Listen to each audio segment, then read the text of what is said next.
अस्सलामुअलैकुम पाकिस्तान उगाना तो खलीफा अफजल जरैया दसी दो जनाब नरमे वाला प्लांटर जेड़ा के एक्सपोर्ट क्वालिटी का बना के दिंदे पे अपने दोस्तां नू बड़े बड़े दूर दराज के इलाके दे विच जांदा पिया जे ते जेड़े दोस्त बुकिंग कराई जा रहे अलहमदुलिल्लाह डिलीवर करी जा रहे हैं जी ए गा जे कपास वाला नरमे लाण वाला प्लांटर फुल साइज में बना दिता जे वासला जट साहब नू वासला जट साहब आए सी ते काड़ा तशरीफ लेके आए थे काफी साल पहले साडे नाल राबते दे विच सीगे अलहमदुलिल्लाह इन्होंने बना के दे दिता जे ये ट्रेनिंग की जे मुकम्मल वीडियो तो है ना इंशाल्लाह कली कली चीज डिटेल के नाल दसी जाएगी जट साहब ने जिदा का क्या उदा का बना के दिता है जे किन्ने का दिता जे रेट भी मैं तुहानू दस दिंदा जे साइडा ते डबल स्पोर्टां लगा दित्तियां ने चौड़ा इहदा फाला लगा दिता जे फाला जो चौड़ा लगाने का मकसद है जे एक्स्ट्रा मिट्टी पुट के बाहर दवेगा अंदर जाएगी बेड के बेड जो ऑटोमैटिक जो प्लस्तर होना जाएगा पिछले जो सीडर लगता है जी एक्सपोर्ट क्वालिटी का दिंदे हैं जी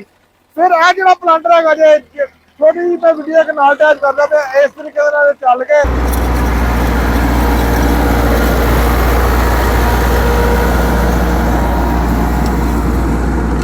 नरमा लगाना है जी सैड़ा के ऊपर दो रस्सियां लगाने का मकसद है नरमे वाले नू आ देखो ना जी बड़ा इजीली कला बंदा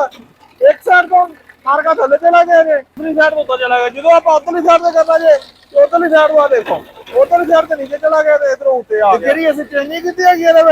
चेंजिंग तुहानू मैं दिखा दिंदा जी इधर आओ मेरे टोटल जो पिछली साइड से देखो ना जी जस्टेबल है जी जस्टेबल बनाने का मकसद है कि अपना खेली का साइज छोटा बड़ा भी कर सकते हो खेली का साइज छोटा बड़ा करने का मकसद है किसी ने 2 फुट से लगाना किसी ने 2.5 फुट से किसी ने 2.25 फुट से जो पिछले व्हील लगाने का मकसद है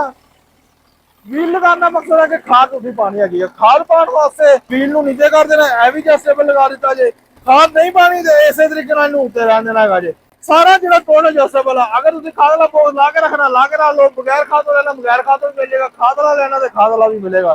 हूँ मैं रेट की गल करना फोन नंबर मेरा नोट कर लो 0345 75 45 358